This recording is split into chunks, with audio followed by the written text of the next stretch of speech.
Nos Estados Unidos, no Nevada, é ilegal andar de camelo na autoestrada. O que é que te apraz dizer? Qual foi a primeira pessoa que decidiu pegar num camelo em vez de outra coisa qualquer? Sinceramente, eu não sei o porquê de certas leis serem criadas. Ou às tantas tinha vários camelos, então eu agora não dou uso aos camelos. O Nevada é um estado quente, não é? É possível, não. Porque seria ainda mais estranho se fosse um estado frio. Aí sim, neve, estás no teu carrinho todo encasacado, de repente olhas para o lado e vês um camelo. Isto não devia estar aqui, não é? E o próprio camelo, eu não devia estar aqui. Não sei se vocês sabem, mas costumo ter as pirâmides como background. Eu não devia estar aqui. O camelo decidiu, opa, quero ter uma vida diferente. Quero mudar. Eu recordo-me ter visto um documentário. Nós temos aquela imagem do camelo, que é um animal que transporta pessoas em zonas áridas, e eles já se deram conta em que se deitarem, os turistas vão descer de cima deles e aparece uma pick-up e entretanto o camelo sobe para cima da pick-up e lá vai o camelo em cima da pick-up. Assim, quer que vocês se lixem?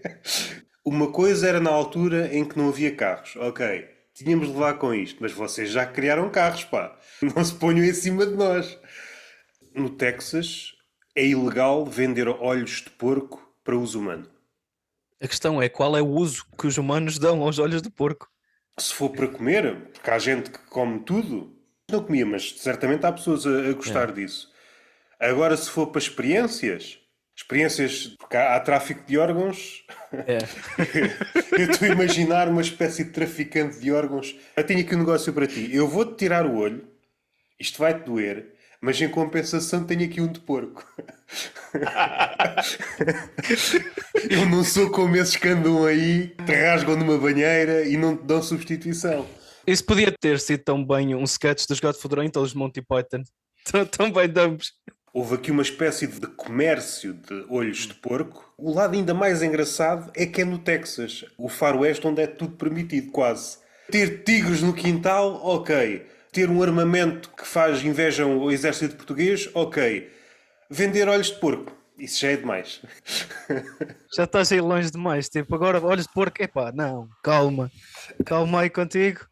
A não ser que isto tenha algum lado religioso. Mas, Para não ofender a população. Eles também não estão preocupados. Assim que pensei, isto não faz sentido. Eles não estão preocupados a ofender ou não ofender muçulmanos. Isso não é a preocupação. Na Indonésia é ilegal fazer cócegas em mulheres. ok. Isso leva-me um bocado para a Tailândia, mas para os Ladyboys, mas que é tipo, olha, pronto, encontraste uma surpresa. E eu estou tipo, vamos banir isto. E às tantas é isso. Há uma espécie de pessoas que se sentem tentadas a fazer cócegas e, por extensão, massagens. Há uma fronteira ténue entre massagem e cócegas. Dando um exemplo prático. Tu és um aspirante a massagista. Ainda não sabes bem fazer massagens. Massagem é permitido. Estás a fazer massagem, distrais-te, fazes cócegas. Meu amigo, você não pode fazer isso. Epá, ainda estou a aprender. O pessoal de Indonésia, que quer fazer cócegas e quer fazer massagens, vai todo para a Tailândia. Mas qual é o precedente? Isso é o que me está a fazer questão. É qual é o precedente que foi gravíssimo ao ponto de dizer, não, olha, vamos criar aqui algo. Há problemas maiores, mas o que importa é as cócegas. Quando éramos mais novos, às vezes fazíamos cócegas uns aos outros. É claro que há pessoas mais ou menos imunes às cócegas. Supondo que surtem efeito, há aquele ponto que tens de parar, senão desmontas todo e se fizesse essa experiência, continuasses com as cócegas, será que podias chegar à morte? Podias sufocar com o riso? Já desta menção dos Monty Python, uma espécie de variante da piada mortal? Sim, adoro-se. Só que com cócegas. Não sei qual é o limite das cócegas. Se calhar foi atingido na Indonésia, o limite das cócegas. Foi atingido e eles, para evitar este tipo de cenas, acabaram-se as cócegas. A cócega também se calhar é o mínimo do assédio. Imaginando que é um ambiente noturno, não conheces a pessoa, vais lá, fazes cócegas, pode ser considerado assédio? Ou é só estranho?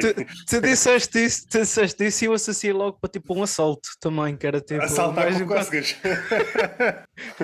O dinheiro ou a vida. E tu fazes cócegas e a pessoa... Nem consegue criar um padrão, mas que raio, mas isto são dois mundos. Ou me assaltas ou me fazes cócegas. Esta aqui já disse, mas posso repetir. No Havaí é ilegal colocar uma moeda na orelha. Porque por causa das bactérias. É a única coisa que me leva. Pode ser isso. Realmente essa é uma opção. Na outra vez, por onde fomos buscar aquele número do clássico da magia, em que o mágico tira as moedas das orelhas. É ilusionismo. Toda a gente sabe que a moeda não estava na orelha. Mas supondo que é alguém que não sabe disto. A polícia não tem de saber que o mágico está a fazer uma espécie de trafolhice. Vê um mágico a tirar uma moeda de uma orelha, desculpe lá, meu amigo, você está a roubar esta pessoa. Ah, não, mas isto faz parte do truque. Eu vi tirar moedas da orelha deste senhor. Eu por acaso fui logo para a parte germofóbica, porque pronto, lá está, faz parte da minha vida, está constantemente com a fobia aos germes e sei que as moedas e que notas, pronto, o dinheiro Sim. em geral é muito. Tem muitas bactérias. Foi por isso que o dinheiro eletrónico está a ganhar força. Eu acho que sim. Pelo menos comigo está.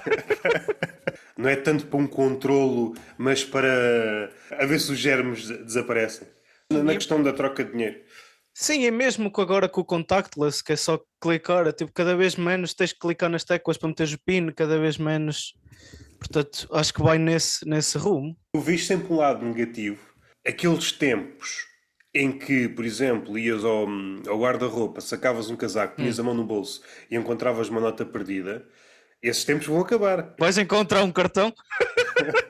Vais encontrar um cartão ou então encontras uma password para uma conta qualquer. Ai, caraças, finalmente encontrei não sei o quê. Pensei que tinha perdido as Bitcoin, não sei. Uma password bué da grande ou então já não te lembras do que aquilo é. Combinação estranha. Vou jogar isto para o lixo. Sim. Mas eu também estás a dizer da parte não vantajosa disso, eu consigo ver na parte da cibersegurança, porque é a área em que eu estou especializado e na parte da cibersegurança os chips é a coisa mais fácil de conseguir replicar se uma pessoa conseguir escrever código e conseguir ter os aparelhos que fazem essas coisas todas, portanto, de forma Mas simplificada. aquilo que normalmente acontece com uma nova tecnologia é a promessa, isto agora é melhor. Depois com o decorrer percebe-se, isto afinal não é perfeito, tem umas falhas, e entretanto no limite, afinal tem mais ou menos as falhas do sistema antigo, só que É. com outro nome. Acabei de ler um livro sobre inteligência artificial. Nós estamos já a pensar no final, não é? No final, o que é que ela faz, o que é que ela pode eventualmente fazer, e depois enverdamos para cenários de ficção científica. E esquecemos o antes. O que é preciso para que a inteligência artificial seja aquilo que ela é? E é aí que entramos num buraco negro e percebemos: isto está a foder tudo em vários sentidos. Eu tenho um podcast sozinho e o chamado Túnel de Vento, e há dias vi um anúncio da Mel, que é uma tendência atual, as empresas, sobretudo agora que ela está a associar-se também às energias, sustentável, 100% verde, etc. Naquele anúncio tinha uma data de mentiras. E isto agora, buscando para a inteligência artificial, normalmente associado, isto é sustentável, não sei o quê. Antes disso, a nuvem, como se a nuvem existisse. A nuvem não é, a nuvem é a terra. A nuvem é a terra arrefecida com quantidades industriais de água. Aqui várias coisas que não são tidas em linha de conta quando pensamos na inteligência artificial. A lógica extrativista, a extrair para depois refinar, para depois ter os componentes. Esses sistemas que estão-se a aproximar da escravatura nos países com sistemas políticos lixados. As primeiras etapas da inteligência artificial, desde tirar coisas da Terra, transformar e começar a entrar no mundo da computação, é poucas vezes abordado. Não é sexy, não é? Porque isto é a parte que contradiz aquilo que a inteligência artificial diz que faz. Sim, e tu estás a mencionar isso e a parte da computação, lá está, eu vou mais para a parte do software e isso, hardware percebo, mas não é a minha especialidade. Mas ainda recentemente acabei de finalizar o curso universitário e a minha tese de licenciatura foi acerca da inteligência artificial e a educação, e eu mencionei lá está o fator, um dos maiores problemas, um dos maiores, o que causa maior, como é que se diz em português? Podes dizer em inglês, não há problema. Concern, Preocupação. preocupação é a parte da ética, a parte dos dados, de tu não saberes para onde é que vão parar os dados, quem tem controle dos dados, vai ficar numa rede centralizada, não vai estar à parte do governo, o que é feito estes dados todos, apesar de muito que pode vir a ajudar a educação, que foi também um dos fatores que eu acho que vai ser um método híbrido, vai ter professores, educação, quase uma espécie de tutor, mas na parte dos dados, para onde é que aquilo vai? As maiores preocupações para a implementação ainda não estar a ser desenvolvida a 100%. Eu acho que não há grande coisa a fazer. Eu acho que explica melhor do que o assunto dos dados. Não sei se conheces este conceito chamado diamante de sangue. Não sei se já ouviste. Que é um diamante quando é extraído numa zona de guerra ou de um conflito. Teoricamente, os diamantes devem estar todos identificados para que, caso cheguem a uma fase final, perto do consumidor, não é possível ser posto à venda, porque, na teoria, na prática, o que é que acontece? Há um labirinto entre uma coisa e outra, que tu chegas a um ponto em que não sabes de onde é que aquilo vem. Uma cena paralela é os minérios de guerra, seja a Apple, seja a Microsoft. Tenho os dados frescos porque li o livro há pouco tempo. A Intel tem para aí mais de 16 mil fornecedores, sendo que cada fornecedor tem outros fornecedores. É impossível averiguar a proveniência. A questão da ética tem de estar em cima da mesa. Na prática, eu acho que é impossível de aplicar, sobretudo quando estás a pensar dessas grandes empresas que têm uma forma de Sim. criar uma espécie de labirinto entre o início e o fim. A ética é mais para pequenas empresas. A ética é mais para tapar os olhos, para tirar areia para os olhos e dizer, olha, toma aqui um bocadinho. E é um bocadinho isso, mas claro, faz parte da parte académica, que é um dos primeiros recursos que a parte académica, universidades e tudo que se foca em continuar cursos, ou seja através de mestrado ou doutoramento, ou o que seja, focam-se mais nisso do que realmente constituir muitas vezes a prática. É mais, olha, o que é que podemos fazer? Possibilidades e a ética aparece sempre como rodapé. Longe de mim querer retirar a ética. Para mim é importantíssima. A minha leitura é, na prática, depois ela é descartada. Ela é descartada quase sempre. Quanto mais sobes na hierarquia, mais facilmente, se fores para a Amazon, se fores... Por exemplo, não sabia, ao ler este livro, não sabia que a Google esteve envolvida em armamento. Só que depois houve uma espécie de motim dentro da Google, juntaram-se 3 mil trabalhadores e isto não. Isto teve efeitos práticos. A Google não foi. Não foi, pelo menos durante aquela altura, mas não foi a Google que agarrou a Microsoft. Ou seja, o problema mantém-se. A parte mais engraçada é que eu estou a ver que estamos a aproximar-nos daqueles filmes de ficção científica em que de repente é o governo ou os governos do mundo que estão subordinados a uma grande empresa tecnológica. Eu acho que estamos a anos, se é que não existe já, mas de forma manifesta, de repente é um gajo de uma empresa ou de 2 ou 3 empresas que mandam nisto tudo e depois os governos andam para aqui a fazer de conta que mandam.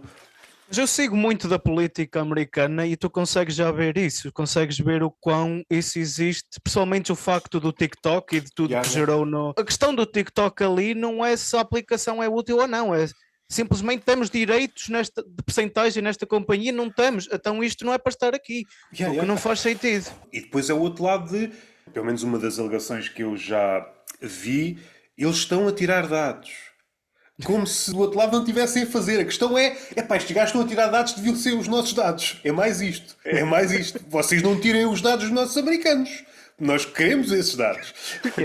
Nós queremos ser nós a tirar. Queremos ser... Exatamente. Parece quase um sketch de tipo de um ladrão ver outro ladrão e dizer, pá, não assaltas essa pessoa que essa pessoa é minha, eu já estava a treinar para isso. Exatamente. E a camada suplementar é, enquanto está a impedir o ladrão de fora de assaltar, ele é uma espécie de herói. Enquanto não assalta, não é? Não, desculpa lá, eu estou a salvar esta pessoa. Depois consegue ganhar a batalha e a pessoa, obrigado, salvaste-me. Não, eu agora vou-te assaltar. Eu só não queria a concorrência. E depois há outras aplicações. Há aquelas aplicações que nós ainda não sabemos bem a extensão, mas na prática, por exemplo, a inteligência artificial associada à produtividade nas empresas, sobretudo na Amazon, já está ali no limiar da escravatura. Esta ideia de cada vez mais rápido, cada vez mais rápido, cada vez mais rápido. Há um ponto a partir do qual o humano começa-se a partir todo, no sentido psicológico, seja no sentido físico, soube há pouco tempo. Em certas fábricas da Amazon, eles têm aquelas máquinas de venda automática, só que em vez de ter snacks, têm ligaduras e curativos para depois as pessoas usarem e tirarem o essencial. No caso da Amazon e em quase todas as empresas é o que é que está aqui que não podia ser assim? este ritmo desumano não pode continuar. No entanto, quando chega a esse tema, seja na Amazon, seja no sistema de saúde em Portugal, ou noutro país qualquer, ou nos professores, é isto que está a estilhaçar É. tudo. Quando chegamos ao tema principal, não podemos falar nisso. Não, isto é o tema central. A inteligência artificial vai dar aqui mais outra machadada nisto, a desumanizar ainda mais. Eu acho sempre muito curioso, seja a inteligência artificial, seja outra coisa. Tu podes recuar até à época da Revolução Industrial. É sempre a mesma ideia. Agora, a vida do homem é que vai ser espetacular. Não vai. Nós já temos aqui uma janela de tempo de alguns séculos para perceber que sempre surge uma tecnologia com essa ideia de agora vai melhorar, vai sempre no sentido contrário. Aquilo que quem tem poder e dinheiro quer é como é que podemos extrair o máximo no mínimo tempo possível. E isso nunca é bom para o homem. Acho que devíamos já ter chegado a esta conclusão. Eu também tenho uma teoria em que eu já disse isso várias vezes e até acho que já disse em alguns podcasts, em que se nós analisássemos, se a sociedade em si analisasse a história e a sociedade, o comportamento da sociedade durante os tempos da história, conseguíamos perceber o que está a falhar e conseguimos evoluir. O problema é que não o fazemos. Nós acreditamos sempre que é diferente connosco. Verdade. E isto- Nunca nos vai acontecer nada. Não. E mesmo, por exemplo, o caso da pandemia, para um lado ou para o outro, independente se entramos mais para um lado ou para o outro, a questão de aparece e vai começando a chegar aos vários países. Pensámos durante algum tempo que éramos especiais, não é? E estamos aqui, e depois chega, e caraça, afinal, aquilo que nós pensámos que estávamos a fazer, não estávamos a fazer. Foi sorte ou foi um. Acontece e não aprendemos nada. E depois vem outra vaga, não aprendemos nada. Isto acontece com todas as ideias. Para agora, direto para o humor e para a stand-up, questões ligadas ao politicamente correto, ou coisas que alguns comediantes dizem, agora a comédia está a evoluir, quando depois na prática isso é exatamente igual, tu só mudaste o sujeito. Não estejas para aí a dizer que a comédia está a evoluir quando tu trocaste o sujeito da frase. É fácil sermos apanhados nestes truques. Mencionaste um ponto que eu também, lá está, tenho muitos argumentos sobre isso, que é uma pessoa atuando em diferentes sítios, vai bem de diferentes atuações, vai bem de diferentes pessoas. E há pessoas que se consideram originais, e isto pode ser problemático, mas já não me interessa também, em que dizem que são originais e a única coisa que tu vês é tu estás a pegar na mesma premissa que mil e tal comediantes fizeram, se não mais, e meteste o teu nome ali. Isso não é nada. Para dizer que isso é original e tu não estás a mudar nada, isso não é original. Tipo, isso é simplesmente cópia e tu meteste o teu nome. Há muitos comediantes que se safam, não sei se de forma consciente ou inconsciente, mas de facto é isso Sim. que acontece, como aconteceu na vida e pode ter acontecido. Só Sim, que claro. na prática, aquele beat ou aquele conjunto de piadas, aquilo já foi feito. Só que não tinha o nome da pessoa. Mas muitos comediantes safam-se com essa observação. Ah, isto como me aconteceu a mim é original. É pá, depende. É Sim. que essa situação que aconteceu a ti já te aconteceu a mil. E lá está, muitos dos comediantes também não tentam ter uma vida fora da comédia. Mesmo comediantes profissionais é comédia, comédia, comédia. Como é que tu consegues ter histórias se tu não vives? Se tu não falas com pessoas de diferentes sociedades, diferentes classes sociais, como é que tu tens histórias? Há vários tipos de comediantes. Há comediantes que Sim, quase não sim, sim. precisam de estar no mundo. Há comediantes que basta que Sim. se fechem num quarto e conseguem imaginar. Mas esse tipo de comediantes que precisam de contacto, e isso nota-se quando o comediante começa a subir na carreira, começa a isolar-se, e às tantas só está a falar de si, da sua casa, e já não tem mundo, não é? Nota-se, por exemplo, sei lá, um Kevin Hart, ou começa-se a fechar na sua bolha, e às tantas só está a falar do seu mundinho. Sim. Como é que começou esta coisinha da stand-up? Queres fazer um percurso para a gente perceber como é que começou? Tive a oportunidade de tentar atuar a primeira vez em Portugal, surgiu a pandemia, comecei depois em Inglaterra e ganhei o bichinho por atuar em inglês, que se calhar se tivesse feito em português, se calhar seria diferente, se calhar estaria a tentar fazer comédia em português, que acho que era a ideia principal. Comecei a ganhar o bicho de fazer em inglês, é diferente o circuito, é diferente o estilo de humor que podes fazer, podes ir um bocado mais para o sarcástico, que eu acho que do pouco que fiz em Portugal nos últimos tempos, é difícil disso ainda entrar no humor português, em stand-up, ser sarcástico, e esse humor seco. Mas pronto, surgiu um pouco, e sempre do gosto de estar a ver stand-up, sempre gostei de ver stand-up. Vindo para a Inglaterra também tive mais oportunidades para ir ver stand-up ao vivo. Eu cresci e vivi a maior parte da minha vida em Trás-os-Montes. Trás-os-Montes não tem tanto meio cultural e artístico, é difícil Eu de... pensava que era a capital da stand-up. E era.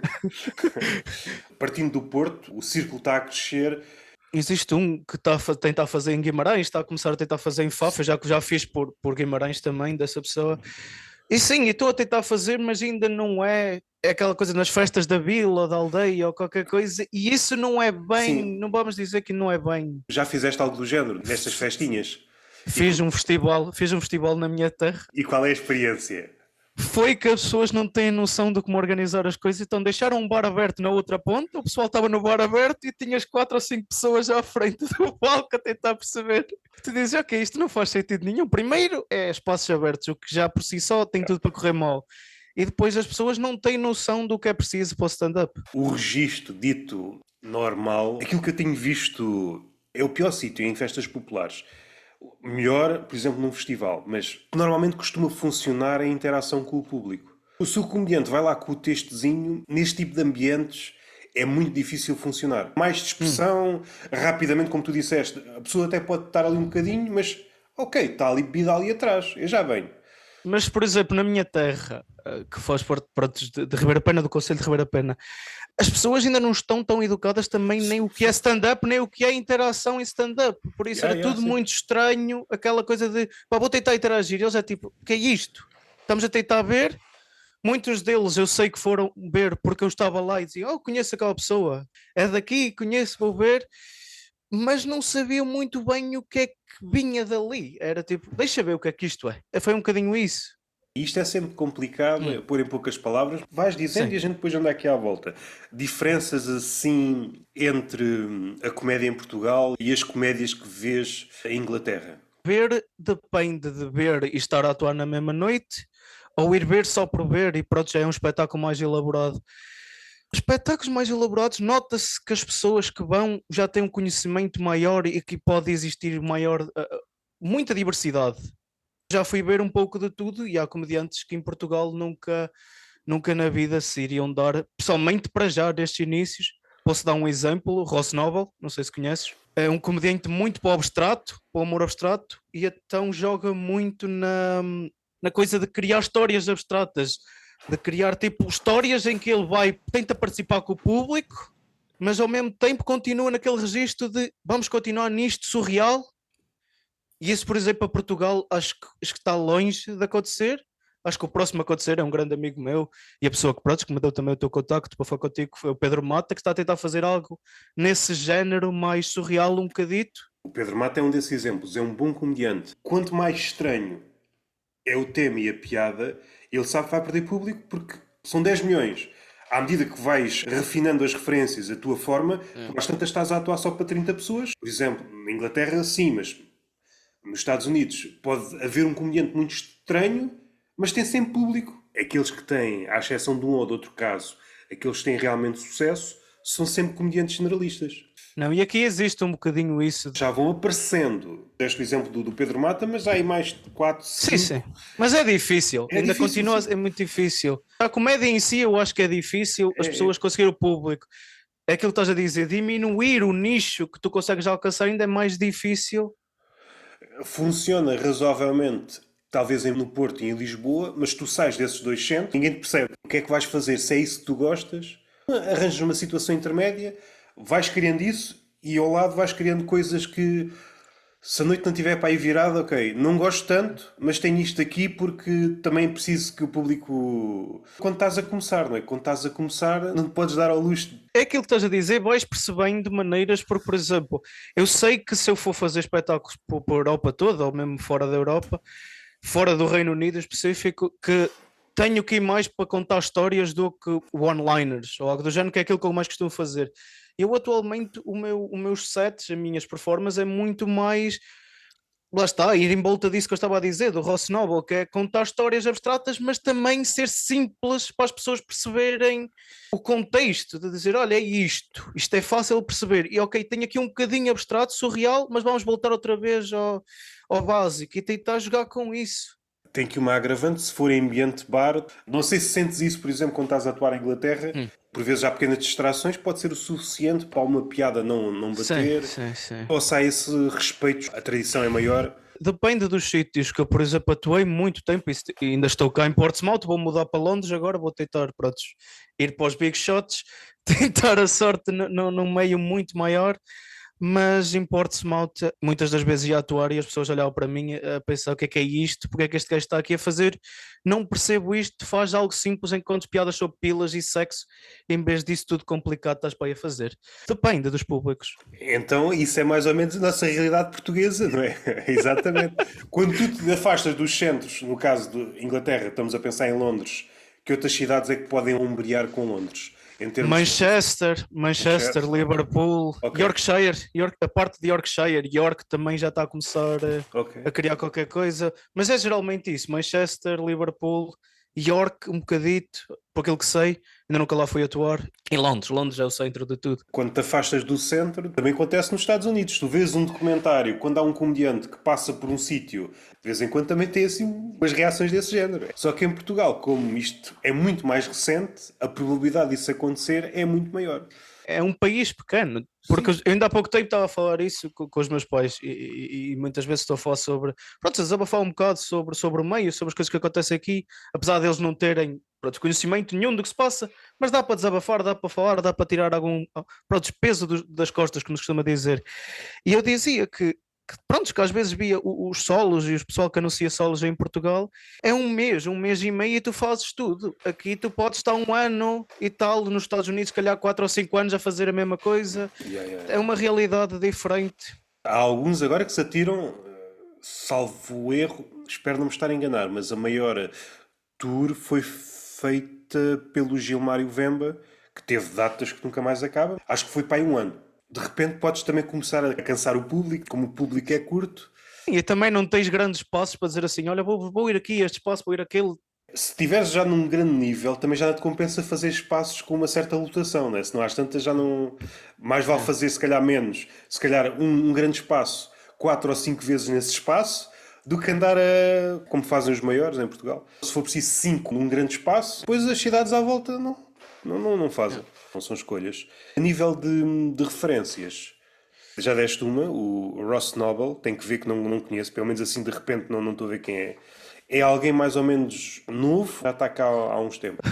40 ou 50 anos de experiência, pá, é algo do género, já tem uma boa carreira. É inglês? É inglês? É inglês. Eu sinto que o mercado inglês, o britânico, é mais desconhecido do que o americano. Há muita gente que conhece o Sim. americano, Sim. mas o britânico também não se promove, acho que não se promove tanto, e então fica só entre.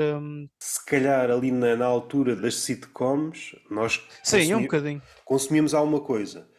Ainda que fosse sempre a maior parte dos Estados Unidos, mas acho que agora o fosso aumentou, sim, é verdade. O que estás a dizer é. Mesmo falamos dos Gato Fedorento antes. E a história, tipo, da criação dos Gato Fedorentos foi inspiração de Monty Python. Há muita gente que não tem noção do que se quer o que é o Monty Python. É interessante essa ligação à Inglaterra e mesmo os maiores aces em Inglaterra ficam muitas vezes em Inglaterra e não. Aqui durante algum tempo houve, sobretudo pessoal mais antigo no humor, havia esta ligação de olhar para as coisas saídas de Inglaterra. Sei lá, o Monty Python é o exemplo mais flagrante.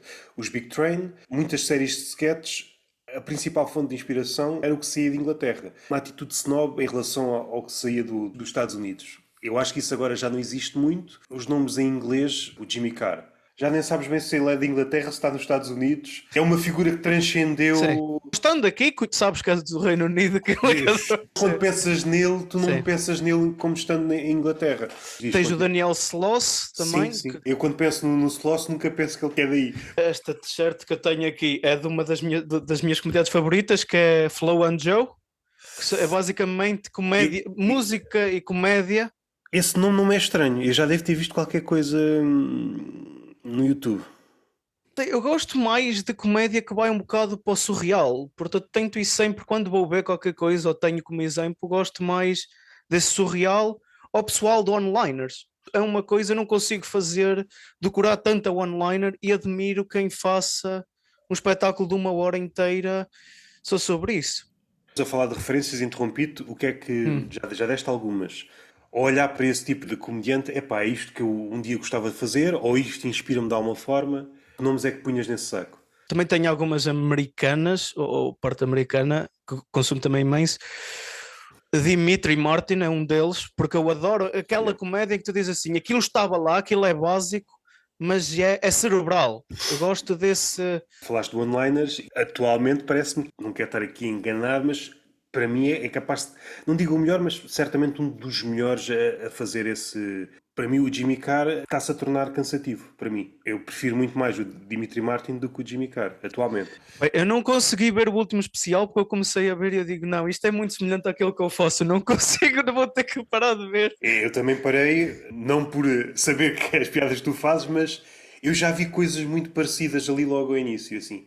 Neste podcast, o exemplo do Louis C.K. Quando começas a notar alguma decadência, o exemplo do Louis C.K. é um dos melhores de sempre, Sim. e acho que é mais ou menos Não unânime. discordo, não Acho que discordo. Sim. é preciso seres muito miúdo para dizeres. Pode não ser Claro. o teu preferido, mas este gajo é bom, não é? É Sim. muito difícil alguém dizer, e se alguém disser que é mau, é pá, que diga porque é que é mau para tentar perceber. Sim, sim. Diz isto. Sim, mas tu estavas a dizer, por exemplo, dos melhores. Eu não o considerava nos melhores, eu gosto muito, mas melhores, por exemplo, vejo mais na parte como o Bo Burnham. Tem um aspecto mais audiovisual, tenta fazer algo que não é só falar, tenta também ter a parte teatral. E eu gosto mais disso, de quase teatro, performance, não ser só palavra. Palavra também ser importante, mas ter ali muito. Por acaso não sou muito fã do Bo Burnham. Eu acho que ele cai numa ratoeira. Como tem muita coisa a acontecer, depois Sim. perdemos o essencial, que é aquilo que ele está a dizer já foi dito ou não foi dito. Para mim esse é o critério essencial. É a partir deste que eu depois começo a ter outros critérios. Se eu me abstrair daquilo que está à volta, aquilo que ele está a dizer já foi dito. Só que está em música, combatida por trás, e tu abstrais disso. Não sei se é genial. Se aquilo que ele está a dizer já foi dito por várias pessoas, não é Sim, exigível ao comediante que ele consiga dizer qualquer coisa que ainda não tenha sido dita. Sim, mas eu consigo, lá está, eu percebo isso e consigo, lá está, olhar para isso também com essa crítica e dizer sim, claro, há muita coisa clichê e há muita coisa, mas eu consigo ver a parte dele e olhar mais para esse lado de quase como uma banda, de ter ali um espetáculo de audiovisual, de edição, de ser meticuloso nesses aspectos que muita gente ignora. São pequeninos aspectos que para mim é tipo, ok, se eu vou trabalhar nisto, eu quero trabalhar neste aspecto de audiovisual, de meter aqui isto ou meter aqui aquilo, se puder estar a fazer estes passos grandes, não é? Tens a hipótese de fazer isso. É difícil fazeres num espaço de um comedy club, tens de trazer muita coisa, mas se tu tiveres essa hipótese de dizeres, ok, tu tens o material, consegues meter este cenário todo, consegues meter isto tudo e criares um espetáculo que justifica o dinheiro que as pessoas estão a pagar por aquilo. Não lhe retiro valor. Trouxe discussões à baila e só isso já é importante. Sim, claro. Uns diziam que é stand-up, outros não diziam. Quando um comediante consegue fazer isso, já está à parte. A partir do momento que traz uma discussão dessas, gostes ou não, a maioria dos especiais, tu até podes rir na altura, mas são facilmente esquecíveis. A maioria dos especiais que tu vês não te fica nada. E o facto de estarmos a voltar a ele, a discutir se é assim, Sim, se claro. não é assado, se é mais criativo, se não é sinal que tem peso. A mesma coisa que foi com aquela palestra. Não sei se teve esse peso, não sei se recordas. Ou melhor, se é falado na net. Não vi. Há discussão, é claro que já Sim. passou há algum tempo, mas aqui em Portugal houve uma discussão aqui à volta de se é stand-up, se não é. A partir do momento que trouxe discussão já é interessante, parece-me. Voltando às influências, eu gosto de ver um pouco de tudo, mesmo que não tenha a ver com, pronto, com diretamente aquilo que faço, e tento sempre pegar, mesmo em música, eu gosto de ir muito ver concertos de death metal, e não tem nada a ver com comédia nem nada do género, mas às vezes a presença em palco diz, ok, eu acho que posso adaptar aquele estilo, eu posso adaptar aquela presença, posso adaptar aquela. Portanto, tento sempre olhar para espetáculos, qualquer estilo que seja, e dizer, ok, acho que isto podia ficar.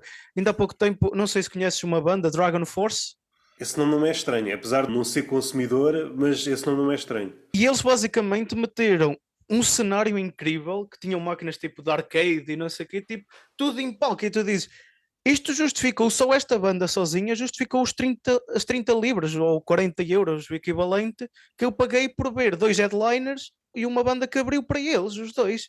Só esta banda sozinho. Esse estilo de mentalidade, para mim, muitas vezes é o que tenho de pegar. Daquilo que eu conheço, normalmente são pessoas muito engraçadas. Para quem não sabe, normalmente a atuação não tem nada a ver depois com a pessoa que eu também não conheço muitas pessoas, mas as pessoas que eu conheço, que sejam músicos, seja pessoal que gosta, normalmente há este contraste em que há uma espécie de loucura coletiva enquanto está a assistir aquilo e depois as pessoas são bem fixe umas com as outras. Há ali um sentido de comunidade, aquilo que eu conheço. Em relação às one-liners, tens assim mais algum que gostes? Disseste o Dimitri Martin. Gary Delaney, não sei se conheces. Esse nome acho que não me diz nada. Ainda há pouco tempo fui vê-lo, ele veio cá a Portsmouth, fui vê-lo. Adorei. Basicamente é 1 hora só de piadas curtas, só piadas curtas. Muitas daquelas às vezes muito clichê, mas ele está só a dizer piadas curtas, só piadas curtas independentemente. E uma das coisas que eu mais adorei no espetáculo todo foi que ele no início, antes de ter a pessoa que abriu para ele, tinha piadas tipo do Twitter a passar num ecrã grande. E eu, para mim, essa cena eu adorei, que foi, tu estás a criar um warm-up para a pessoa que vai abrir para ti, para depois a pessoa que vai abrir para ti já estar pronta para o público, para depois para ti. Ou seja, um opener before the opener. Opa, eu adorei essa. Uma ideia fixe. O teu processo criativo, estava aqui a tentar arranjar uma outra forma de dizer, mas a forma mais fácil sim. é essa. Vais para palco já com tudo escrito, vais afinando, como é que... Eu escrevo muito, eu tenho de escrever no mínimo. Atualmente deixei-me um bocado porque a universidade também o trabalho é muito e então acabei por... Mas quando estava a atuar constantemente, e espero que volte outra vez a esse ritmo, tenho de escrever no mínimo 30 minutos de material todas as semanas e depois desses 30 minutos tenho de filtrar pelo menos para 10, 15. Vou a palco, testo esses 15, a maior parte desses 15 se calhar ficam 2 ou 3. Portanto, tenho este processo de ir filtrando, escrevendo muito, filtrar, voltar a fazer uma segunda filtração e só depois é que certo material. Quando vais a palco, aquilo que escreveste é mais ou menos aquilo que dizes em palco. E depois é que refinas numa segunda vez. Sim, sim. Ou simplesmente porque às vezes são piadas muito simples, eu digo, epá, isso não vale a pena. E deito fora. Tipo, eu não fico apegado à ideia das piadas. Eu é tipo, ok, escrevi isto, está fixe. Talvez está num caderno lá o apontamento da premissa ou qualquer coisa. Posso vir a tentar fazer no futuro algo com isto, mas agora não dá, fora lixo. Não me interessa, deixa-me focar na. E atualmente estou a tentar fazer uma coisa que me deixa um bocadinho, para não estar sempre a repetir a mesma coisa, que é tentar improvisar, deixar 1 ou 2 minutos normalmente de espaço que eu tenho para fazer, para poder não interagir diretamente, mas poder ter uma noção e tentar criar uma piada ou outra do sítio que estou a atuar. Ter essa noção de estar a olhar para o espetáculo e dizer, ok, olha, isto aconteceu, deixa-me frasear isto ou no início ou ali a meio para conseguir ter o público do meu lado caso alguma coisa falhe. Então tenho de ter essa ideia de construir ali um misto de piadas curtas, se calhar uma história mais longa com abstrato e aquele improviso ali que se calhar até serve de ponte entre as piadas curtas e a história longa. Casa com um tópico anterior, como é que tu vês a saúde da comédia em Portugal? Quando vieste cá agora fazer, o que é que te parece? Eu achei que está boa e recomendo-se. acho que isso é. Eu fiquei muito contente, por acaso. Olhei para as coisas e digo, isto está no bom caminho e sim, apesar de não estar a fazer parte ativamente dela, mas sinto-me contente que as pessoas que estão a criar algo, estão a trazer público, está a existir esta cultura cada vez mais. É da tua vontade de fazer uma espécie de duplo caminho? Estás em Inglaterra, fazes comédia em inglês, mas quando vens cá... Triplo caminho. Quero Qual é fazer o- em espanhol também. também em espanhol? Essa não sabia. Mas já experimentaste em espanhol? Não estou a tentar melhorar a escrita, porque eu consigo perceber, eu cresci, lá está, para trás dos montes, estás muito perto da Galiza, Sim, sim, sim. ou seja, consigo perceber espanhol, cresci a ver muita televisão espanhola, mas com o tempo fui perdendo a conexão como criar frases e estou a tentar voltar a isso para tentar ir fazer em espanhol e para tentar, pronto, ir fazendo. O Isso é principal fixe, é o é fixe. inglês, mas o resto é tipo, ok, olha, deixa-me ir. Do ponto de vista estratégico, são os dois maiores mercados. É o mercado inglês e a seguir é o espanhol. Tom Segura, não é que... Ele é quê? Peru, acho que é de Peru, Pois, eu sei que ele tem um podcast em espanhol, não é? acho que sim. Está a conquistar os dois maiores públicos. Mas conheces assim a realidade do circuito em Espanha, por exemplo? Tenho pessoal que já me abordou para eu ir lá fazer espetáculos em inglês e eu disse, ok, eu vou, mas também ao mesmo tempo quero fazer espetáculos em inglês, mas poder saltar num open mic de 5 minutos, tentar fazer, por isso quero ir com o propósito de fazer ali 2 ou 3 atuações num período curto de espaço. Por acaso é uma realidade que eu conheço muito pouco. Por acaso há de ser uma conversa que falámos nisso e há um comediante que referiu alguns nomes no circuito de Espanha. Mas consegues? Conheces pessoal a fazer em Espanha?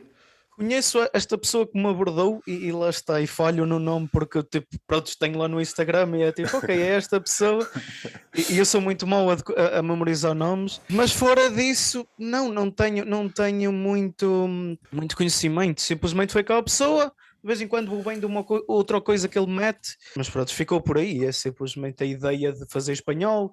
O parte espanhol, lá está, isso que estavas a dizer, de ser o segundo maior mercado ou de ser um dos maiores mercados, de dizer, opa, consigo viajar, se calhar para o sul da América. Eu adoro tentar fazer, e pronto, e um spoiler ou o que é que seja.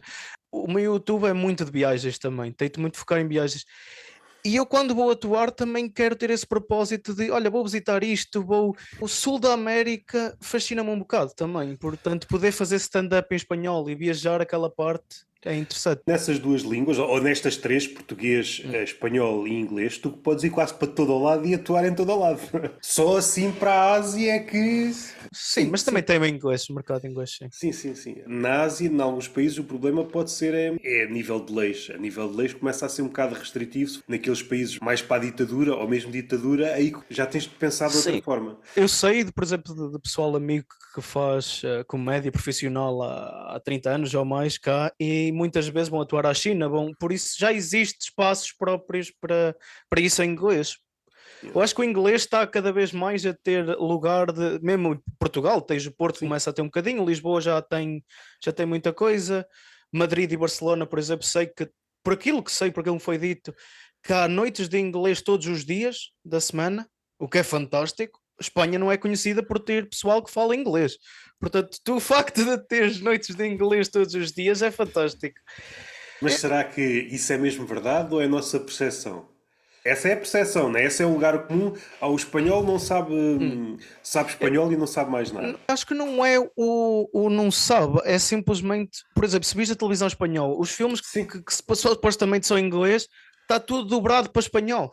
Não existe aquela coisa que nós temos, que é estamos a ver um filme e estamos as legendas em português. Não, não, o filme está dobrado em espanhol, está tudo em espanhol. Alguém deu-se ao trabalho de dizer as mesmas falas em espanhol. Sim, sim. Portanto, existe essa cultura. Em Portugal, por acaso, há uma moça no Porto que é espanhola. Não sei se ela tem uma noite mesmo espanhola. Noites em francês, sei que em Lisboa, não sei se agora há, mas durante algum tempo houve, acho que uma ou duas, se a memória não me falha. Em inglês já há muitas. Agora não sei qual é a situação, mas durante algum tempo havia mais noites em inglês do que em português em Lisboa. Isso também, isso também é engraçado, né? Chega a um ponto em que o inglês, nesse sentido, é importante, porque caso vás afinando, tens a possibilidade de ir para outro sítio qualquer. Sim. Eu acho que estando em Portugal e às tantas só fazes, sendo português, só fazes em inglês, também há qualquer coisa que se perde. Nem todos conseguem chegar ao topo. Sim. Mas às tantas podes chegar à conclusão que é mais aliciante estar no topo em Portugal do que em qualquer outro país. Acho que foi o Sloss que disse, quando foi ao Humor à Primeira Vista, que os comediantes que estão no topo aqui, se for preciso, estão numa situação financeira muito melhor do que ele. Depois também tem que ver com outras coisas, com o preço das cidades e É. etc. Pelo menos essa ilusão de estar bem. Mas também lá está, estás a fazer inglês em Portugal, também tens a possibilidade, tendo o passaporte europeu, também tens a possibilidade de ir fazer a qualquer lado Sim, sim, sim, na sim. Europa, portanto. Como tu há pouco estavas a dizer, o contacto com outras culturas, certamente, mesmo em Inglaterra, já te cruzaste com imensas pessoas, pessoas que Sim. fazem, seja a pensar, seja a fazer. Consegues recordar assim dois ou três exemplos de coisas que ficaste, uau, e nem sabia que isto Sim, era mas possível. sim, mas em termos de ir atuar ou em termos De, de de, de paisagens? ires atuar e de repente alguém está a atuar também e tu, epá, completamente fora. Lá está, a cena, tu mencionas aí um ponto que é sempre interessante e eu gosto de frisar muitas vezes também, que é o facto de a interação que tens com o pessoal que faz a mesma coisa que tu, ou que pronto, está na mesma área que tu, ou quando eu vou fazer as minhas caminhadas ou vou viajar, eu tenho de sempre ir para as partes remotas. Tem partes em que tu tens a ligação direta com as pessoas, não é turistas. E isso também te faz crescer como pessoa, faz-te, por muito clichê que isto seja, faz-te tu abordar a vida de formas diferentes. Eu lembro-me, tá, um blog sobre isso, em que fui passar uns dias a Monfortinho. Eu não sei se conheces onde fica. É um sítio muito isolado de tudo. a população de lá é muito envelhecida e tu, lá está, obrigas-te a falar com as pessoas e a conhecer a história das pessoas e sais lá tipo a dizer isto parece um mundo diferente, porque hoje em dia toda a gente está fixada com a tecnologia e tu chegas lá e tu não vês uma pessoa com um telemóvel, está toda a gente a comunicar, está toda a gente preocupada com o campo, com lá está, ajuda para tu ter histórias e para, em vez de estar focado só na cidade e só nas pessoas que vais. Dá-te perspectiva. Às Sim, tantas, está tudo a falar. Eu acho que essa é uma das grandes ilusões, como há esta grande oferta de tudo. Podes pensar no mundo, nos estímulos, na Netflix. Aparentemente há muita coisa. Mas se parares um bocado percebes que há muita coisa, mas é quase tudo igual. Tudo a é. pensar das mesmas formas. Vais uma série, uma cena da terapia. Há uma parte em que, se for preciso, está um gajo não sei quantos minutos a olhar para um telemóvel. Passas para stand-up, há sempre alguém a fazer um beat sobre o Tinder. Isto não tem mal nenhum. A questão é depois Sim, claro, exato. é o que tu fazes com isso. E depois sais deste mundo, vais para um mundo em que isto não está na equação. O que interessa é a ligação com o campo, coisas mais terrenas. Há uma espécie de romantismo em que uma espécie de bom selvagem. Este é que é o facto de estás em contacto com outra realidade, pelo menos obriga-te a pesar as tuas coisas outra vez. Será que isto que eu acho que é importante tem mesmo o peso que eu acho que tem? E valorizas as pessoas que estão à tua beira, porque a Sim. mim aconteceu, por exemplo, nessa viagem do meu telemóvel variou, nessa viagem, ou seja, fiquei sem telemóvel. Eu tinha planeado tipo, dizer assim, opá, quando estiver lá na casa a descansar, estou com o pessoal amigo, vou tentar editar algumas coisas, o telemóvel avariou, ou seja, estava só com a câmera. Então, tipo, obriguei-me mesmo a ter que falar com as pessoas, obriguei-me mesmo a ter que criar padrões que eu já não estava habituado, por muito que quando estou com amigos digo, opá, vamos ligar o telemóvel e estamos só a falar. Mas é diferente tu dizer assim, estás obrigado realmente a fazer ligações e a passar o tempo porque precisas. O telemóvel, mesmo um círculo de amigos em que a amizade é saudável, o telemóvel transformou-se numa espécie de boia de salvação. Quando É. sentimos que o tédio ou não há nada para dizer, oi, de repente sacamos o telemóvel e já estamos. Não deixamos Mostramos que... um vídeo, Ya, mostramos ya. um vídeo, qualquer coisa. Transformamos aquela roda de amigos numa espécie de comentador de um vídeo e depois passa para o outro. Mesmo o silêncio ou não ter nada para dizer. E não havendo essa possibilidade, há uns anos o telemóvel avariou e tive uns tempos sem o telemóvel. Decidi não ter durante. E nota-se, até a nível de memória, a tua memória melhora. Este está sempre a mergulhar no ecrã à procura de qualquer coisa e isto, a nível de memória, é muito danoso. Eu consigo dar um exemplo de que a memória melhorou porque eu decidi assim: epá, olha, vou fazer hiking sem GPS, sem nada e confiar só nos meus sentidos. Exatamente. E tu dizes assim: tu tens de estar alerta porque senão vais-te perder e ninguém te vai encontrar porque estás no meio do mato. Esse estilo de coisas para mim é ok, dá-me mais valor para eu perceber, ok, eu não sou assim tão burro em termos de navegação, eu consigo me orientar nisto. Porque eu sempre pensei, ok, eu perco-me quase sempre. Eu preciso do mapa, eu preciso não sei o quê. Mano, eu naquele tempo eu fui caminhar na mesma, não me perdi, acabei por me encontrar, não estava era atento para as coisas, estava tipo, não é, em vários mundos ao mesmo tempo, dizer, não, é preciso estas experiências para tu teres uma ideia diferente. Nós é que temos esta bengala da tecnologia. Em termos de comédia, não sei se há uma ligação direta. Simplificando, a memória ajuda sempre. Tu só Sim, consegues construir coisas. Todos os melhores comediantes são gajos com uma memória excepcional. Dando o caso português, o Ricardo Aruz Pereira é um gajo com sim. uma memória excepcional e é isso que possibilita estar sempre a construir por cima disso. Caso contrário, estavas sempre a começar do zero.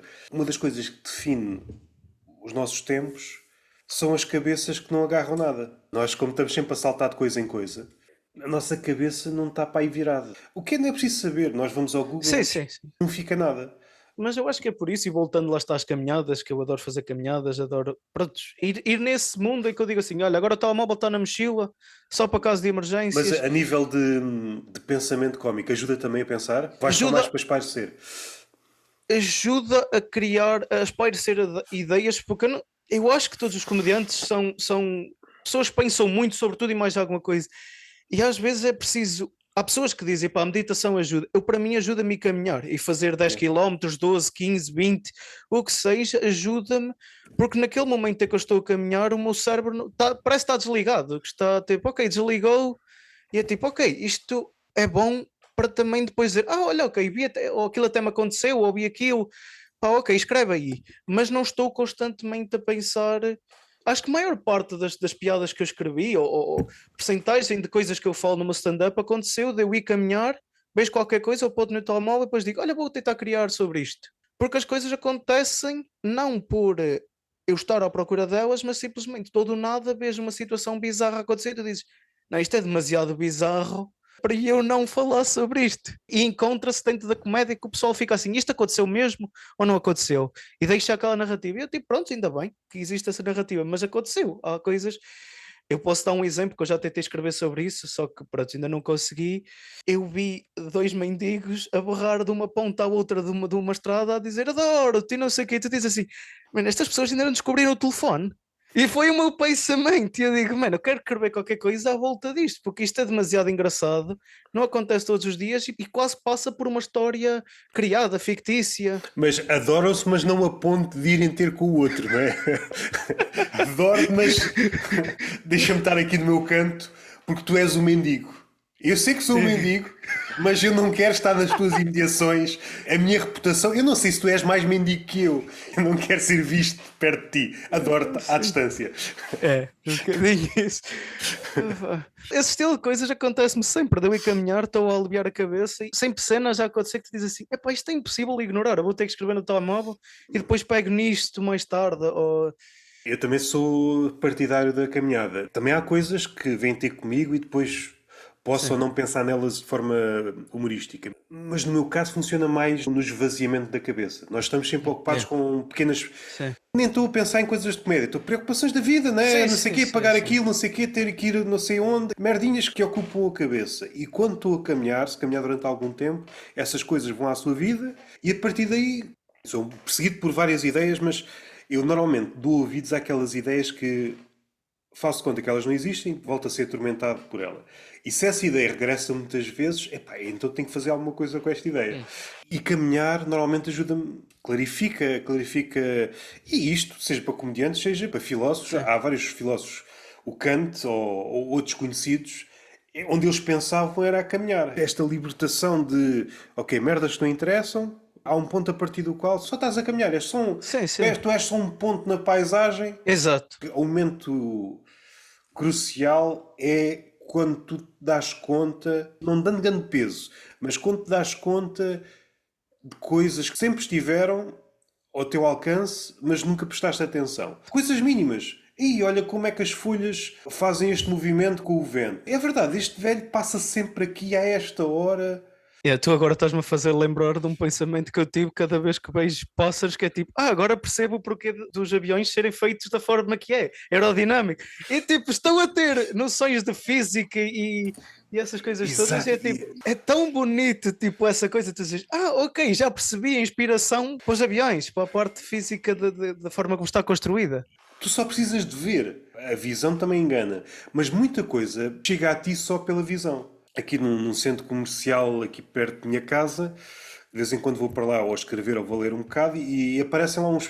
Porque raio é que os pássaros fora daqui fazem um barulho do caraças e quando estão aqui não fazem barulho. Às 5 da manhã fazem um barulho do caraças, estou no centro comercial, está tudo calado. Estou à procura de comida, acho o contraste engraçado. Fazem um cagaçal do caraças às 5 da manhã, porque raio é que tem que fazer um cagaçal do caraças às 5 da manhã, não podem acordar mais tarde. Que raio de vida é que vocês têm? Que precisam de acordar todos às 5 da manhã? Animais noturnos e diurnos. Mas o que é que vocês têm tão urgente que têm que se organizar por turnos? Não podem acordar todos à mesma hora? Mas que andam a comer as minhocas por turnos? Há uma espécie de fila para as minhocas? Pode não chegar a palco, mas só Sim, esta ideia sim, sim, exercitas sim. a cabeça.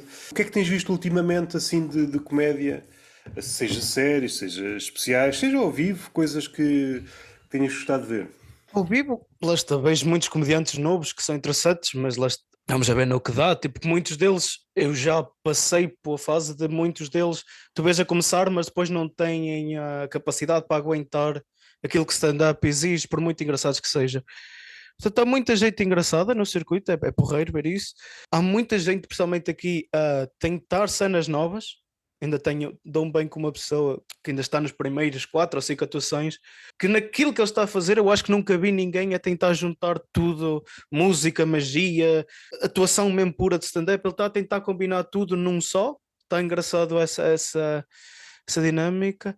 Especiais de stand-up, eu tenho fugido um bocado disso, porque também não tenho tanto tempo, estou a fazer mil e uma coisa, já é difícil de... Muitas das vezes prefiro ir caminhar cedo e tentar gravar um blog ou qualquer coisa, e geralmente um dos receitos blogs, isto é uma curiosidade, eu saí de casa às 3 da manhã para ir gravar e estive a gravar um dia todo. Portanto, tipo, acabo por não ter muito tempo para dizer assim, chego a casa depois de estar a gravar e sair das 3 da manhã, eu não vou estar a ver nada, vou deitar-me a dormir e no dia seguinte vou trabalhar no blog ou vou trabalhar nas cenas, não tenho... Onde é que as pessoas te podem seguir? Stia Productions no YouTube e depois os links estão todos por lá, portanto acho que essa é a parte, é onde eu crio mais conteúdo, é por lá. Sinceramente eu não gosto muito da ideia de estar a criar conteúdo curto. Gosto do formato longo e curto, percebo e tento fazer alguma coisa, mas não fico apegado àquilo. Se funciona durante as 24 horas, fica na plataforma em que funcionou, se não, apago e depois tento postar mais tarde ou noutros tempos, mas não fico muito apegado. Daí, por exemplo, o meu Instagram, e já tiveste a oportunidade de ver, tem 3 posts que é os essenciais para atrair o pessoal para ir mais o YouTube e outros. O conteúdo curto ou funciona e aquilo cresce e viraliza, acaba isso, acabou, já não chega a ninguém. O conteúdo longo vai Sim. pingando, vai pingando, vai pingando. Sim, eu tento sempre o conteúdo curto, tento sempre ver com a funcionalidade de isto fica aqui, se ficar aqui vai-me ajudar a ter mais atuações, o promotores que vão ver isto vai-me ajudar a ter mais visualizações, ter visualizações suficientes para eu ignorar a parte dos promotores e dizer, opá, isto tem 30 mil visualizações, ter qualquer coisa, não interessa, ou simplesmente isto não vai ajudar o pessoal a olhar para mim e dizer, olha, mais um gajo que está a fazer sketch. Eu tento ter essa noção de ter as plataformas, especialmente as que meto conteúdo curto, quase como um portfólio para quem for ver dizer, ok, é isto. Isto é uma amostra. Queres mais? Vai ver ao YouTube, que é onde está os conteúdos um bocadinho mais longos, onde está realmente aquilo tudo que eu faço, é onde meto o esforço. Há pouco falaste, o teu próximo passo é rumar em direção a Londres. A nível de comédia, o que é que tens pensado para ti? Vá, à falta de meu termo. Tentar chegar a ser profissional, esse é o objetivo. Não é fácil, principalmente no mercado inglês, acho que ainda é mais difícil do que no mercado português ou espanhol, porque o inglês tu tens muita gente, e principalmente em Londres, tens inúmeras gente a tentar fazer o mesmo e as oportunidades são muito poucas.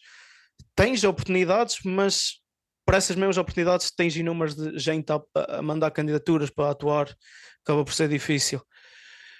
O objetivo com a mudança foi estar perto das indústrias de cinema, escrita, tentar embargar por esse caminho e não ter que estar a trabalhar um trabalho normal. Por muito que eu tenha um curso em cibersegurança e na parte forense, eu não gosto disso do que estou a fazer. Sinto que estou a desperdiçar o meu tempo, detesto estar a focar-me nisso e tipo, ok, eu quero estar a entreter pessoas, independentemente de ser na escrita, de ser na televisão, ser qualquer coisa, eu quero estar nessa vertente. Há sempre um ponto em que sentimos, epá, para levar isto a sério tem que ser o tempo inteiro. A comédia, há um ponto em que se torna uma espécie de desporto de alta competição. Para ser feito como deve ser, existe tempo, o tempo de não fazer nada também é igualmente produtivo. O comediante precisa ter tempo para não fazer nada, para estar só a pensar. E o meu objetivo de mudar para Londres é um bocado de que a maior parte dos comedy clubs estão lá e tentar entrar nesse circuito pago, por muito que eu já tenha, que já faça aqui e acolá, mas não dá suficiente para dizer assim, olha, isto dá para nem que seja ter só um part-time. Eu atualmente tenho que fazer um trabalho a tempo inteiro, portanto, quero tentar ir, ok, olha, agora isto dá para fazer part-time, ok, isto dá para fazer aqui uns biscates de vez em quando, tentar ir em prol disso. Espero que consigas, como tu disseste. Eu nem tenho noção de quantos comediantes é que existe, por exemplo, em Londres. Deve ser uma coisa absurda. Por exemplo, em Portugal, mais ou menos definido, há uns degraus. Há o grau zero, depois há o topo. Em Londres ou nos Estados Unidos, a ideia que dá é que há muitos degraus. Aqui a ideia que dá é, ok, começas, se fores mais ou menos bom e te safares, conheceres umas pessoas certas, de repente estás quase no topo. Classifico isso com quatro degraus, que é o amador, tens ali o semi-profissional, que acho que é onde eu me encaixo no momento, que eu vou fazendo ali atuações no meio, e depois tens o cabeça de cartaz e a pessoa que abre o espetáculo. E o que abre o espetáculo e o cabeça de cartaz é onde está o dinheiro, Yeah. é onde consegues ganhar dinheiro. O estar ali no meio, atuar ali no meio, paga, mas muitas das vezes não justifica, especialmente se tiver que viajar para muito longe, não justifica a viagem. Eu já tive ofertas em que me pagavam 80 euros, o equivalente a isso, e tu dizes, epá, eu vou gastar mais no hotel, na viagem, eu no mínimo vou ter prejuízo de 150. Já contando com esses 80 que me vão dar. Acabas por perder oportunidades que se calhar até são boas porque não compensa.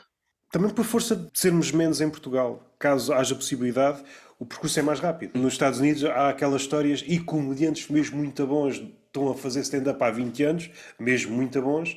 Eu recordo-me daquele comediante brasileiro que agora está a tentar fazer comédia lá, o Rafinha Bastos, que o gajo passa-se... Como é que um gajo destes, que é muito bom, ninguém ouve falar dele, ele está há 20 anos a fazer stand-up. São tantos, não é? Mas a partir do momento em que tu consegues fazer uma vida, eu acho que já não passa daquela coisa de epá, ninguém ouve. É tipo, pronto, estás a fazer isso, se chegares a muito público fixe. Porque é isso que eu tenho de mentalizar. Eu só consegui pagar as minhas despesas com as minhas coisas, com o YouTube, com isso tudo, já é suficiente para eu ficar minimamente contente com aquilo que estou a fazer, em vez de atualmente dizer estou a fazer tanta coisa, tenho que ir trabalhar das 9 às 5, a seguir tenho uma atuação, a seguir vou dormir 4 horas, a seguir acordar. É demasiado trabalho só para estar a tentar seguir um sonho. Aquilo que a maioria dos comediantes persegue é, ou melhor, aquilo que o comediante sentiu quando foi a palco. Ou às vezes não precisa de ser palco, porque a comédia não é só stand-up. Isto é muito fixe, eu gosto mesmo de fazer isto. E então quero ter isto o maior número de vezes possível. A questão é se realmente consegue fazer isso a tempo inteiro, se é part-time, só esporadicamente. Às vezes tem que ver com o talento, tem que ver com a sorte, tem que ver com uma lei ou outra. Na Suíça é ilegal lavar o carro aos domingos. Já tinha ouvido falar dessa, por acaso, já tinha ouvido falar. Eu acho que a Suíça tem leis interessantes nesse sentido, consideram o domingo como dia de descanso, ou seja, tudo que envolve barulho é tipo, ok, faz durante a semana, domingo é para descansar, para restabelecer forças para o dia seguinte. Consigo perceber mais ou menos a lógica de... Em Portugal também vemos o domingo como dia de descanso. Mas como é que pode ser dia de descanso se há pessoas a pôr prateleiras e com o barbecue o dia todo? Não é bem descanso. Pois, E no Arkansas é ilegal pronunciar incorretamente o nome do estado.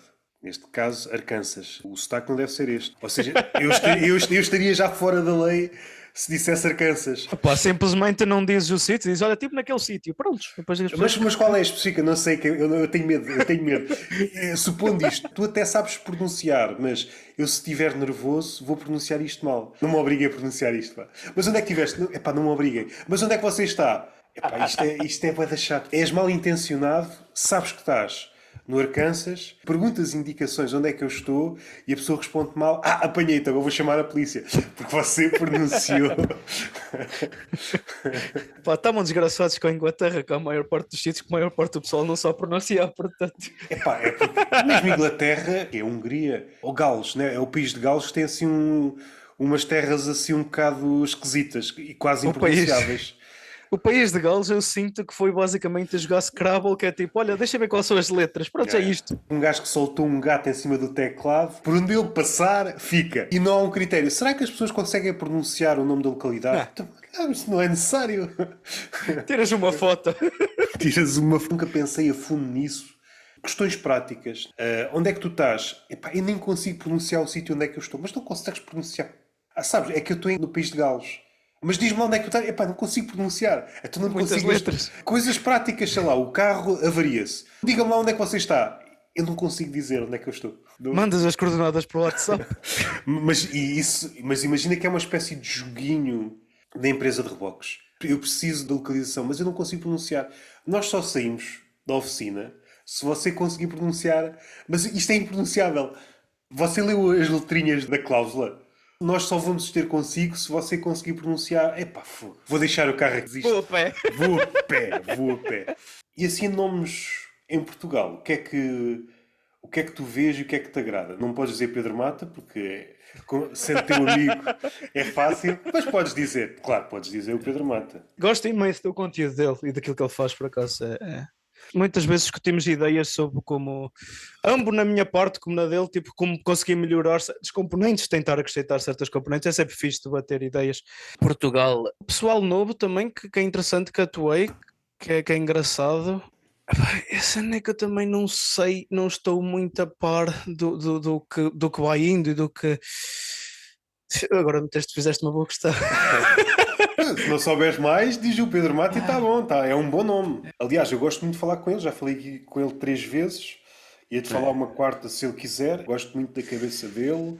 Já agora aproveitamos, está aí com o novo conteúdo. Muito fixe mesmo. Com a Beatriz Magano e o Laguna. O primeiro nome não estou a recordar. Sim. E arriscar, será Fernando? Não. Acho que sim. É? Eu sei Acho que é que sim. Laguna, mas não vou arriscar o primeiro. Não vou arriscar O conteúdo é muito engraçado. Quando ele lançou, fui ver, eu disse, pá, pronto, vou ver, a tua opinião. O teaser, e eu digo isto e disse-lhe, o teaser não fez a justificação àquilo que é o episódio. O episódio está muito, os episódios estão muito bons, e o teaser que ele lançou na altura disse, epá, não ficas com vontade de ver aquilo. Dá-te uma ideia diferente daquilo que é. Isso é uma técnica à parte. Uma técnica é fazer o teu projeto bem, ok. Outra técnica é fazer um trailer para te tornar, veja a rasca para tirar aqui uma parte, porque aquilo que eu acho que é bom pode não ser. Qual é o critério? É aquilo que eu acho que é bom diferente ou pensar também, não, aquilo que eu acho que o público vai gostar, porque é isso que me vai trazer mais pessoas? Uma questão de tentar, que foi aquilo que ele fez, é tentar meter, ver se funciona, porque não há outra forma. Eu já tive coisas a funcionar nas minhas redes sociais que eu nunca pensei na vida que aquilo funcionasse, portanto, tipo, não sei. É difícil de perceber os algoritmos. Agora de Portugal, eu acho que ia para os clichês, pronto, o Hugo Souza, por muito que não veja muita coisa que ele faça, mas pronto, esses grandes, o Miguel Sete Estacas, que já tive o prazer de atuar também com ele, João Dantas. Gosto imenso do estilo do João Dantas e depois lá está, depois fica difícil porque também não estou a par de tanta coisa que vai acontecer. Já deste uns bons nomes, já deste. O Hugo Souza mesmo em Portugal, poucas vezes é referido, é inegavelmente um dos gajos que faz isto melhor, não há grande dúvida. Se quiseres terminar com alguma coisa, as últimas palavras são tuas. Epá, gostava de agradecer primeiro pelo convite, achei super interessante o formato. Está muito engraçado, e dizer para quem estiver a ver e que esteja curiosidade que vá ao YouTube, possivelmente há de ter o link na descrição e que veja aquilo que eu faço. A maior parte do conteúdo, ou todo o conteúdo é em inglês, mas pronto, também existe os blogs, também tem essa componente de haver muita paisagem, portanto, mesmo que não percebam inglês, esteja à vontade só para ver as paisagens, que é aquilo que os meus pais fazem, por isso está tudo bem. Está feito.